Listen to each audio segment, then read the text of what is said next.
Los que nacimos en los 80 y crecimos en los 90 tuvimos distintas puertas de entrada al género de terror. Aparte de los clásicos de H.P. Lovecraft o Edgar Allan Poe, también tuvimos películas que nos metieron de lleno, como la saga de Viernes 13 o Elm Street, o ya más nuevas serían las de Scream. Pero si hubo realmente una puerta de entrada que nos metió de lleno en todos los tropos del terror, fue sin duda una colección de libros juveniles infantiles llamada Pesadillas, Goosebumps, Escalofríos, depende de dónde vivas, de R.L. Stine, un fenómeno multimillonario que, para compararlo con algo más reciente, podríamos decir que llegó a ser una especie de Harry Potter en su momento. Hoy os vengo a hablar de este fenómeno, de dónde sale, por qué tuvo tanto éxito y cómo acabó. O sea que prepárate que empezamos.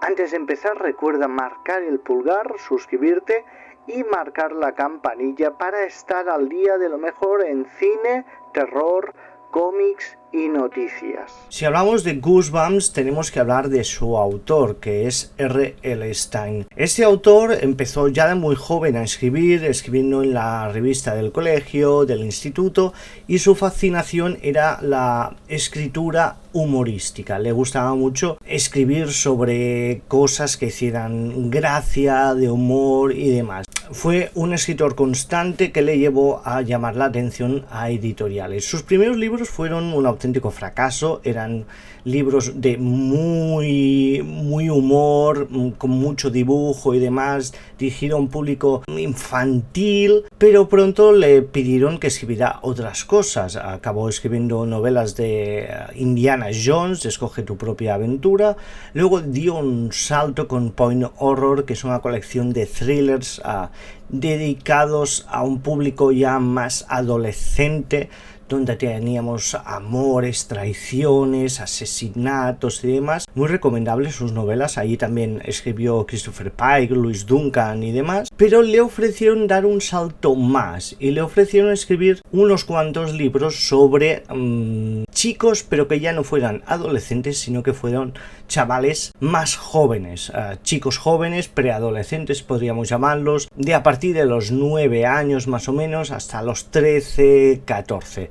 Esa colección es la que ahora conocemos como Goosebumps, Escalofríos, Pesadillas. Scholastic, aunque es una editorial muy importante destinada sobre todo a los libros de texto de los niños y también a los cuentos, libros y demás, tampoco pensaba que fuera un éxito rotundo, no confiaban en eso, y cuando vieron los resultados de las primeras ventas fliparon porque tuvieron un éxito arrollador. Pero ¿por qué tuvo tanto éxito esta colección de libros? Primero porque había un hueco de mercado. Se consideraba que los preadolescentes no consumían o no les gustaría el género de terror. Y lo que hizo R.L. Stine fue adaptar todo el conocimiento que él tenía sobre el terror, que va desde monstruos babosos hasta los extraterrestres, a casos de volverse invisible, hombres lobo, todo lo que conocíamos, pero adaptarlo para un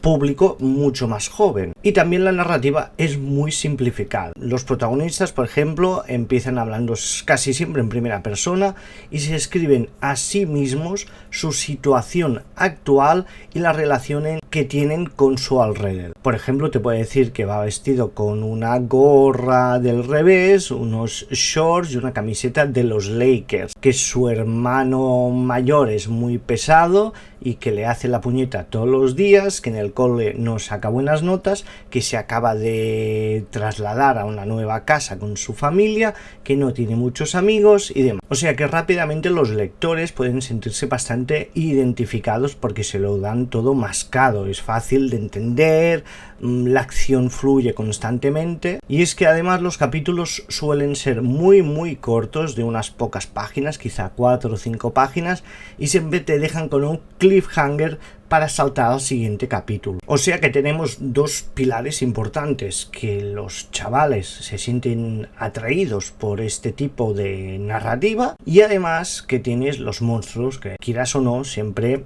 llaman la atención como mínimo. Pero claro, tampoco es tan fácil porque tienes que llamar la atención. Una característica que tenían los libros de pesadillas eran sus portadas. No sé en Estados Unidos, creo que no funcionaba igual, pero en España utilizaron distintos recursos para llamar la atención. Por ejemplo, las portadas tenían un componente en relieve que además brillaba en la oscuridad. Además, la imagen de la portada venía envuelta, por decirlo así, en un recuadro que era como slime, que era una cosa viscosa que patinaba hacia abajo. Y no menos importante era el dibujo, que era de Jacobus. Jacobus es un ilustrador que nunca se había dedicado a la ilustración de este tipo y que sus dibujos, hay que decirlo, son auténticas obras de arte. Incluso han sacado un libro recopilando todos sus originales y son impresionantes, no solo por la viveza de sus imágenes, sino por también dar una deformidad a sus imágenes, como si hubiera una lente que le da una sensación de pesadilla, de horror, una sensación extraña. Aparte de esto, y viendo el boom, lo que hicieron fue también tirar mucho de merchandising.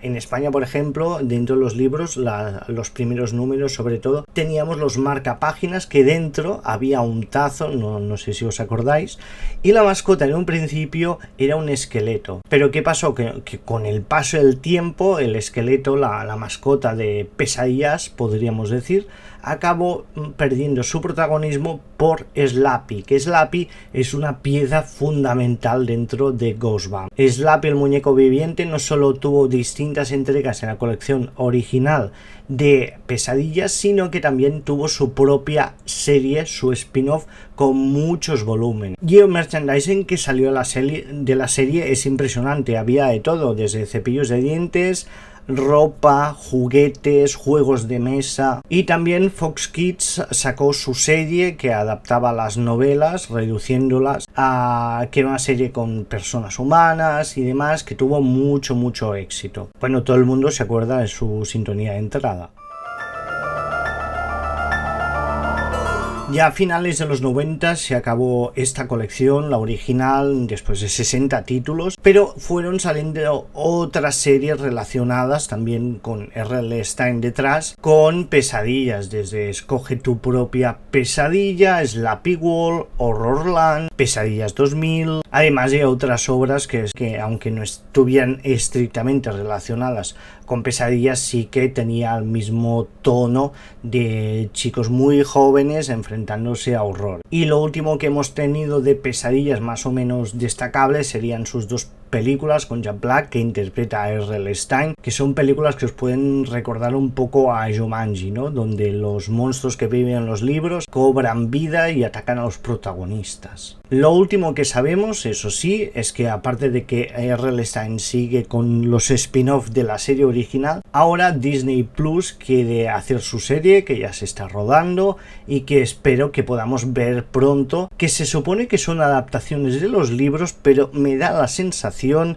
que irán un poquito más allá. Sea como sea, Pesadillas siempre pervivirá en la memoria nuestra. Yo, por ejemplo, que tenía unos pocos ejemplares, ahora ya de mayor voy a los rastros, a los mercados de segunda mano para comprarme los ejemplares que me faltan para terminar la colección original, y estoy seguro que vivirá un revival completo tarde o temprano, porque es una de esas series que marcó toda una generación y no se va a olvidar nunca. ¿Y tú qué números tenías de la colección? ¿Qué títulos te marcaron? ¿Sangre de monstruo? ¿La noche de un muñeco viviente? ¿Horrorland? Déjalo aquí en los comentarios. Y ya sabes, si te ha gustado el vídeo, marca un corazón, el pulgar, lo que sea, que eso me ayuda mucho. Nos vemos próximamente en Enfermos de lo Macabro.